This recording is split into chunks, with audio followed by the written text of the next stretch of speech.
Bonjour à tous et bienvenue sur cette nouvelle vidéo. Aujourd'hui ça va être particulier puisque... on va répondre à vos questions. C'est ça. Et oui, une petite FAQ, voilà, foire aux comme questions. on dit les autres youtubeurs. Voilà, c'est ça. Allez, c'est parti. Let's go.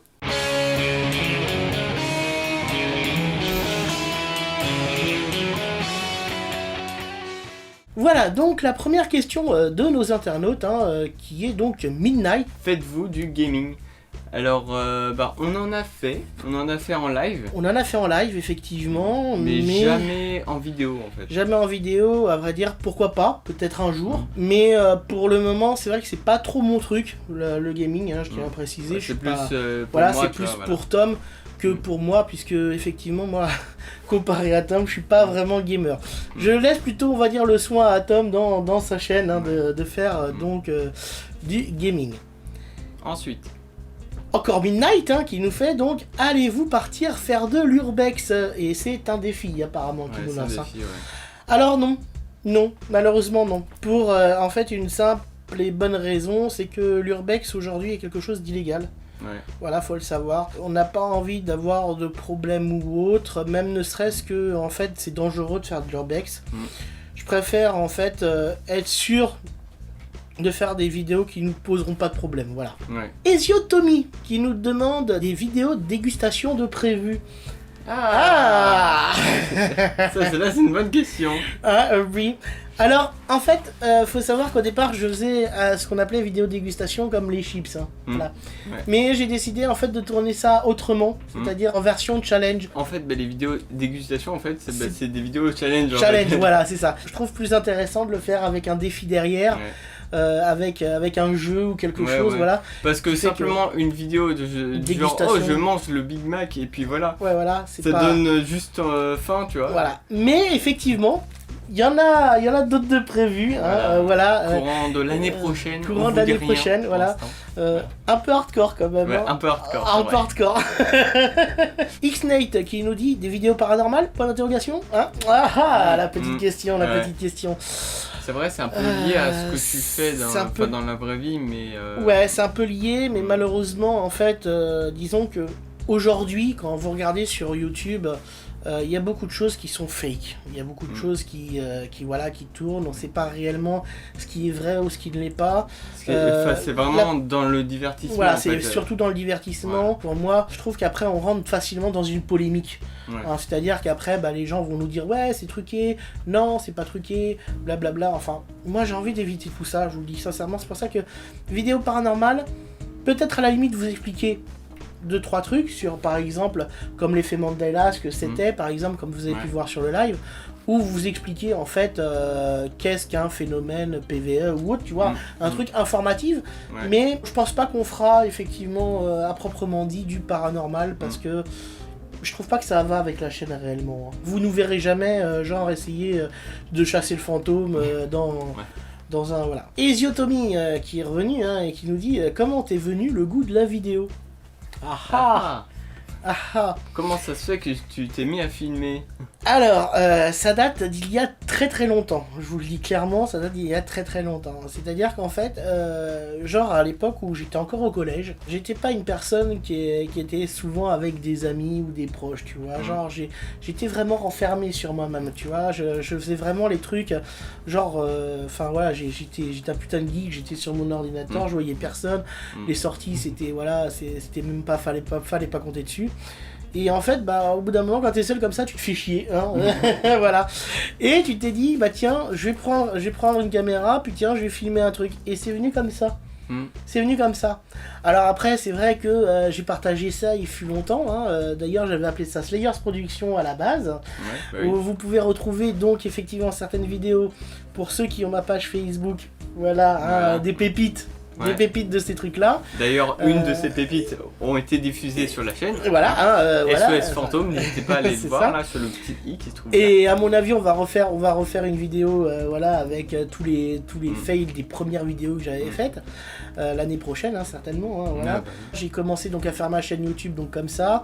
Ces vidéos-là sont maintenant en privé parce que j'ai décidé de faire autre chose. J'avais donc commencé par faire la chaîne avec justement des présentations de chaîne avec les personnes en eux-mêmes qui viennent pour être interviewées et en live.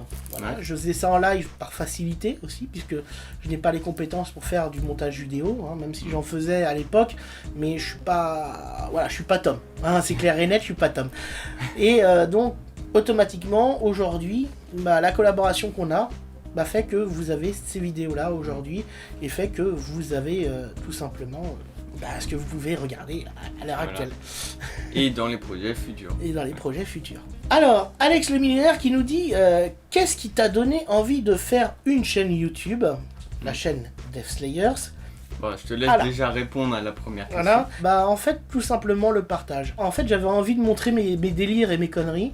Je savais pas où les mettre à l'époque, puisque à l'époque, en fait, il y avait Dailymotion qui marchait bien. Hein. C'était à l'époque, j'avais le choix entre Dailymotion ou YouTube.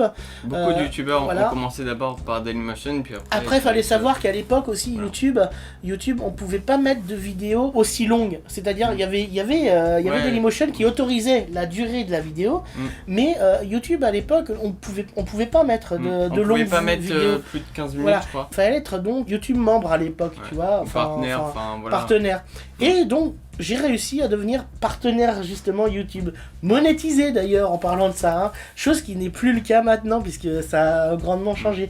Mais à l'époque... Ils ont vraiment changé toutes les règles. Mais à l'époque, j'étais YouTubeur partenaire, monétisé, enfin voilà. Mais malgré, j'ai dû toucher un centime ou deux, tu vois. C'est comme moi, pareil. En 2012, c'était pareil pour moi. Après, qu'est-ce qui m'a donné envie de faire cette chaîne? Enfin, de la continuer, du moins, après toutes mes conneries que j'ai faites. Quand je me suis arrêté donc de faire les Slayers Productions, mes conneries à moi, il y a eu beaucoup d'années qui ont été... qui sont passées, quoi. Et c'est vrai que je savais pas trop quoi faire sur la chaîne. Et beaucoup de mes amis, voire beaucoup des personnes qui ont été aussi sur ma chaîne, m'ont dit pourquoi tu refais pas de vidéos ou autre. Et c'est de là, d'après, je me suis dit mais il faut que je trouve des idées. Malheureusement c'est pas évident parce que je suis incapable de monter moi-même les vidéos, ça prend trop de temps, ma vie j'ai pas le temps pour ça, fallait que je trouve une alternative, je me suis dit pourquoi pas des lives vu que c'est possible sur YouTube. Après les lives je me suis dit qu'est-ce que je pourrais faire, effectivement faire des interviews de youtubeurs et puis finalement je trouve que le concept est bien passé. Tom, qu'est-ce qui t'a poussé à partager ta passion de l'automobile sur une chaîne YouTube? Eh bah tout simplement parce que tout petit j'étais un peu baigné dedans. Pas direct grâce à mes amis parce que eux ils sont pas trop voitures, tu vois. Ouais, bien sûr. Mais c'était plus au fils de ma nourrice. Donc tu vois, c'est genre quand j'avais peut-être 2 ans, 3 ans. Oui, il y a quelque chose quoi. Oui, il y a quelque chose. Voilà. Lui il est fan de bagnole, il a eu pendant quelques années une entreprise qui louait des voitures de prestige. Donc je pouvais monter dedans, tu vois, enfin voilà. Et puis il avait bien sûr des jeux vidéo sur les voitures et c'est comme ça que ça s'est monté, que j'ai eu cette passion et que j'ai créé du coup ma chaîne en 2012 sur les jeux de voitures et sur l'automobile en général. Il y a donc Sébastien DSM qui nous dit donc comment vous êtes-vous rencontrés Tom et toi? Et pourquoi faites-vous des vidéos ensemble? Alors, je pense qu'à mon avis, je vais laisser répondre à Tom comment on s'est rencontrés. C'est assez simple, je veux dire, dans le sens où je l'avais contacté au début quand il faisait les présentations en live. Ouais, et du coup, je suis passé sur la chaîne de Def. Et puis après, on a parlé, puis on s'est bien entendu, et puis on a fait une collaboration du coup pour cette année, voilà. C'est ça. En 2018. En gros, je faisais les miniatures déjà. Tu faisais les miniatures déjà avant qu'on collabore réellement sur les vidéos. Et le nouveau design avec ton logo, la bannière. Le design, puisqu'avant c'était Mousse Gaming qui le faisait.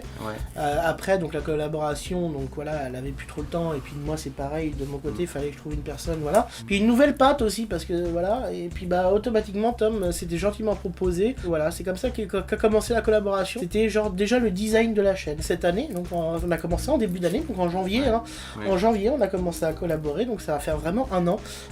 Vous avez vraiment les vidéos d'1 an, mais c'est vraiment sur le commencement jusqu'à ce qui va arriver par la suite, donc en décembre. On a commencé comme ça, au fur et à mesure à se dire bon, on va peut-être essayer de collaborer. Moi-même, je cherchais quelqu'un, voilà, puisque les présentations de chaîne, malheureusement, c'est pour ça que j'ai aussi un peu arrêté. C'est non pas que je les voulais l'arrêter, c'est que malheureusement, les gens la plupart du temps n'ont pas forcément le temps. Il faut trouver le bon timing pour les interviewer. Souvent, c'était une vidéo toutes les 3 mois pour un live, ce qui était totalement dommage. Il faut essayer de faire en sorte que ma chaîne puisse être un peu reboosté, voilà. On s'était mis donc dans l'objectif une vidéo toutes les 2 semaines et pour le moment c'est réussi. Alors on a eu beaucoup peur parce que on s'est dit voilà, et c'est pareil, on a peur aussi pour l'année prochaine, je vous le cache pas, de savoir si effectivement on va réussir à tenir le rythme, mais voilà, pour le moment on y arrive, c'est le principal. Voilà. Je tiens aussi à lancer un petit appel aussi en même temps. Voilà. Bah oui, voilà. Donc si vous avez des idées de vidéos, si vous voulez aussi collaborer avec nous, voilà. Nous on est partant. On veut voir. On aime bien les nouveaux, on va dire les nouveaux challenges.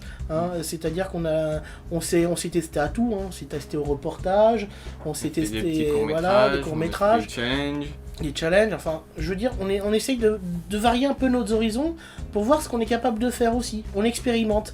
Alors après, soit c'est réussi, soit c'est pas réussi, mais jusqu'à preuve du contraire, on est quand même. Il y a eu pas mal de retours positifs. Et plutôt sympa. C'est comme ça qu'on s'est rencontrés, c'est comme ça qu'on a commencé à collaborer. Il y a Coco, qui nous pose la question, Mel Game va-t-elle revenir? Bah. Ouais. Mais bien sûr. L'année prochaine. Bien sûr, l'année prochaine. Bah c'est prévu. D'ailleurs, il y a des vidéos qui sont prévues avec Mel Game, donc voilà. Mais donc, vous verrez. Voilà, vous verrez. Effectivement, toutes les personnes avec lesquelles on a collaboré cette année, que vous avez pu voir, comme Julien, comme Kogenta Cosplay, comme Audrey, ou Mel Game. Voilà, toutes ces personnes-là qui ont participé à nos vidéos, il n'y est pas exclu, bien entendu, qui reviennent, bien entendu, pour d'autres vidéos. Parce qu'on est des amis avant tout, on aime bien faire les choses avec eux. Et puis c'est pareil, comme je vous ai dit, pour ceux qui veulent faire des vidéos avec nous, il suffit de nous proposer, avec une idée derrière, et voilà, et on se lance. Et c'est ça, c'est exactement ça. Roberto qui nous fait comment tu as rencontré Tom, mais ça on a déjà répondu à la question, et est-ce qu'un jour tu vas reprendre donc tes interviews en direct sur Twitch? Alors, ce n'est pas des interviews en direct sur Twitch, je tiens à préciser. En fait, j'ai une deuxième émission qui s'appelle le Dev Tonight, ou le DTNTN, voilà. Le Dev Tonight, où en fait, je fais une radio libre sur Twitch, voilà. Où effectivement, de temps en temps, j'ai des invités. Effectivement, ces derniers temps, le Twitch, on l'a laissé tomber un peu de côté pour plusieurs raisons. La première raison fut en fait le manque d'audience, qui fait que malheureusement, au bout d'un moment, quand il n'y a plus personne, de faire un live, ça vaut pas la peine, quoi. Je veux dire, autant rester devant un film ou quoi que ce soit. Deuxièmement, j'ai pas trop envie d'en parler, mais en ce moment j'ai quelques petits soucis de santé, qui fait que je peux pas trop rester tard éveillé, malheureusement, parce que ça m'en empêche. Que je suis en train de résorber, bien entendu, je peux pas vous en dire plus malheureusement, ne vous inquiétez pas, rien de grave, tout va bien, mais voilà, je dois récupérer pour le moment. Donc effectivement, le Dev Tonight va certainement revenir, ça c'est un fait. Le meilleur pour vous, pour savoir quand est-ce que je reprends, c'est effectivement de me suivre directement sur ma page Facebook, c'est-à-dire Dev Slayers. Dès que je fais un nouveau live, en règle générale, je le marque d'avance, je le notifie. Et puis même, t'as vraiment toutes les news dessus. C'est ça. Donc, voilà. C'est ça. Alors, donc, Roberto, effectivement, as-tu des projets donc, de collaboration avec de grands youtubeurs et vas-tu faire des vidéos sur IEP? Alors, la première question. J'ai tendance à dire oui et non. C'est-à-dire que, en fait, effectivement, j'ai des projets à l'heure actuelle. Il y a un grand youtubeur qui m'a proposé de revenir sur sa chaîne le temps d'une vidéo, je tiens à préciser, voilà, dont j'avais déjà collaborer avec lui dans le passé, donc ce sera pas nouveau. Maintenant, des projets avec des grands youtubeurs, malheureusement non, puisqu'on n'a pas l'occasion pour le moment. Si on en aurait l'occasion, peut-être, pourquoi pas. Après, c'est pas une question de grands youtubeurs, c'est plutôt une question de est-ce que ça va nous correspondre en termes de projet. C'est bien de vouloir collaborer avec des grands youtubeurs, mais c'est mieux de savoir si on fait partie de la catégorie de la chaîne. C'est-à-dire que je me vois pas faire une collaboration avec un grand youtubeur d'un mec par exemple qui parle de politique, tu vois ce que je veux dire. Mais peut-être qu'un jour, peut-être qu'il y aura peut-être un grand youtubeur qui sera intéressé par mes projets ou qui sera intéressé. Après, c'est vrai, aussi il faut qu'ils répondent aussi aux mails qu'on leur envoie et tout ça. C'est ça. Pour le moment, j'ai pas une réponse. Pour le moment, j'ai pas vraiment, je vous avoue, j'ai pas vraiment cherché à collaborer. C'est-à-dire qu'aujourd'hui, on est totalement d'accord, c'est par opportunité. C'est pas quelque chose qu'on a envoyé ou autre. On a déjà essayé d'envoyer par contre des messages pour faire des reportages à des personnes connues On n'a pas forcément eu de réponse. Donc on n'a pas insisté, on a laissé tomber, c'est pas grave en soi. Mais je pense que le côté grand youtubeur, c'est pas ce qui prime le plus. Ce qui prime le plus, c'est vraiment est-ce qu'on va tourner avec des gens qu'on a envie de tourner. Et effectivement. Et surtout être content aussi de ce qu'on fait. Voilà, c'est ça, c'est exactement ça. Alors, la question c'était vas-tu faire une vidéo sur IEP? Alors non. Clairement non. Comme on a déjà dit plus haut, les vidéos paranormales, on va pas en faire.